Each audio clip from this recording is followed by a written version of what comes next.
Assalamualaikum warahmatullahi wabarakatuh. Perkenalkan, nama saya Aprian Yusuf dari kelas 3G dengan NIM 151422158. Tujuan dibuatnya video ini adalah untuk memenuhi tugas dari mata kuliah pengembangan bahan pembelajaran yang diampuh oleh Bapak Dr. Rustam Husain MPD.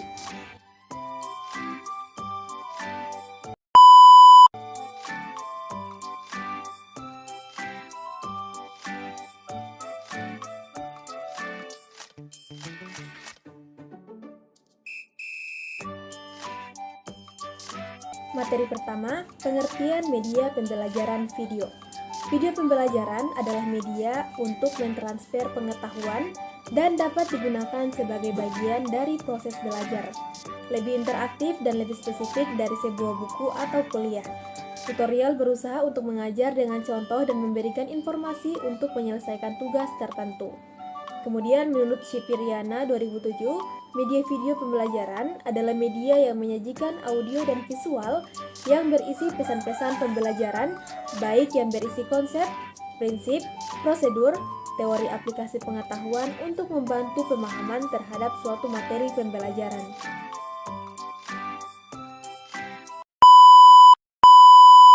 Materi kedua, unsur-unsur media pembelajaran video. Yang pertama ada teks. Teks terdiri dari unit-unit bahasa dalam penggunaannya. Unit-unit bahasa tersebut adalah merupakan unit gramatikal seperti klausa atau kalimat, namun tidak pula didefinisikan berdasarkan ukuran panjang kalimatnya. Teks terkadang pula digambarkan sebagai sejenis kalimat yang super, yaitu sebuah unit gramatikal yang lebih panjang daripada sebuah kalimat yang saling berhubungan satu sama lain. Jadi, sebuah teks terdiri dari beberapa kalimat, sehingga hal itulah yang membedakannya dengan pengertian kalimat tunggal. Selain itu, sebuah teks dianggap sebagai unit semantik, yaitu unit bahasa yang berhubungan dengan bentuk maknanya. Dengan demikian, teks itu dalam relasinya berhubungan dengan klausa, yaitu satuan bahasa yang terdiri atas subjek dan predikat, dan apabila diberi intonasi final, akan menjadi sebuah kalimat. Yang berikut gambar atau image. Gambar dapat meringkas dan menyajikan data kompleks dengan cara yang baru dan lebih berguna. Sering dikatakan bahwa sebuah gambar mampu menyampaikan 1000 kata. Tapi itu hanya berlaku ketika kita bisa menampilkan gambar yang diinginkan saat kita memerlukannya. Gambar juga bisa berfungsi sebagai ikon yang bila dipadu dengan teks menunjukkan berbagai opsi yang bisa dipilih, atau gambar bisa muncul full screen menggantikan teks. Tapi tetap memiliki bagian-bagian tertentu yang berfungsi sebagai pemicu yang bila diklik akan menampilkan objek atau event multimedia lain. Kemudian suara. Pengertian suara atau audio menurut Suyanto adalah sesuatu yang disebabkan perubahan tekanan udara yang menjangkau gendang telinga manusia. Kemudian animasi. Pemakaian animasi dalam komputer telah dimulai dengan ditemukannya software komputer yang dapat digunakan dalam berbagai keperluan seperti melakukan ilustrasi di komputer serta membuat perubahan antara gambar satu ke gambar berikutnya sehingga dapat terbentuk satu gabungan yang utuh.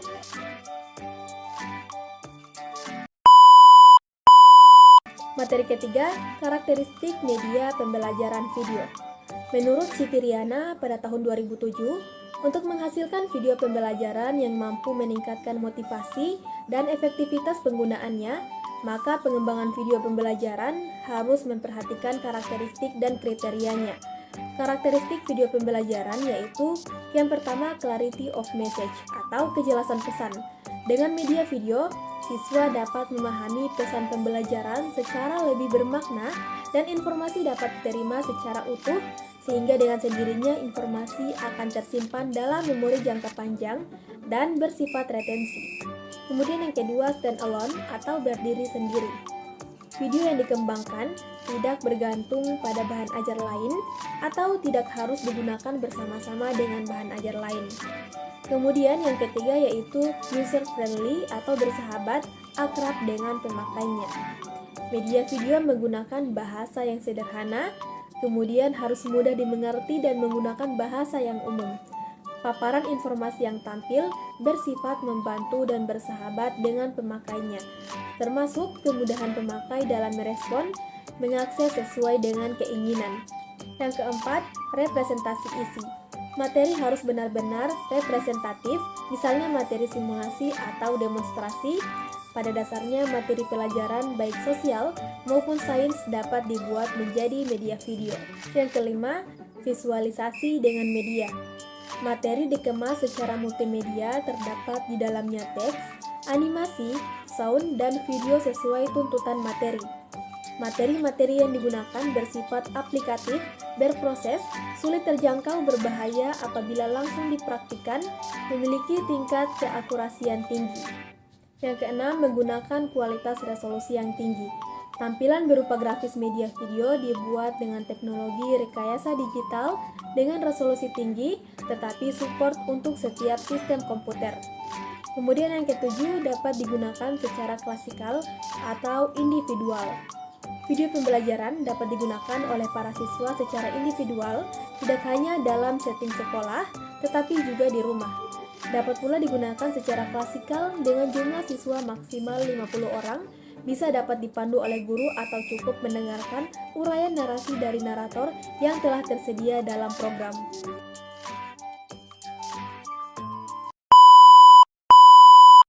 Materi keempat yaitu kelebihan dan kekurangan dari media pembelajaran video.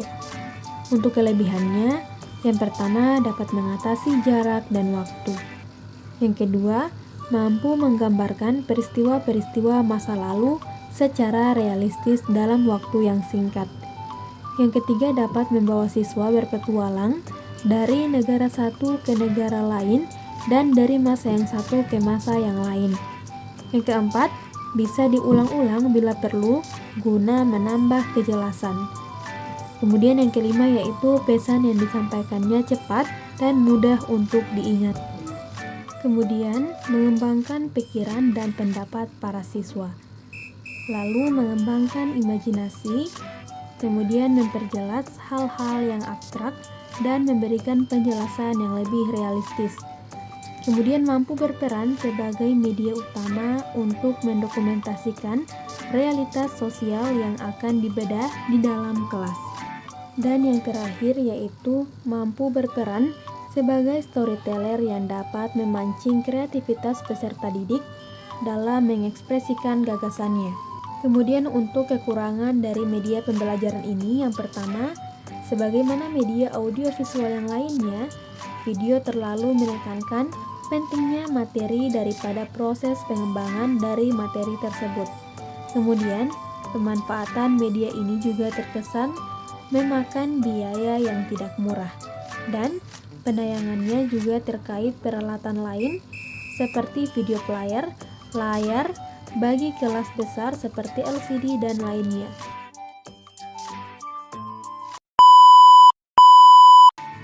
Untuk kesimpulannya, video pembelajaran adalah media untuk mentransfer pengetahuan dan dapat digunakan sebagai bagian dari proses belajar, lebih interaktif dan lebih spesifik dari sebuah buku atau kuliah. Tutorial berusaha untuk mengajar dengan contoh dan memberikan informasi untuk menyelesaikan tugas tertentu. Dalam video pembelajaran, terdapat beberapa unsur yang harus diperhatikan, di antaranya yaitu teks, gambar, suara, dan animasi. Media video pembelajaran juga memiliki kelebihan dan kekurangannya seperti yang telah dijelaskan dalam video.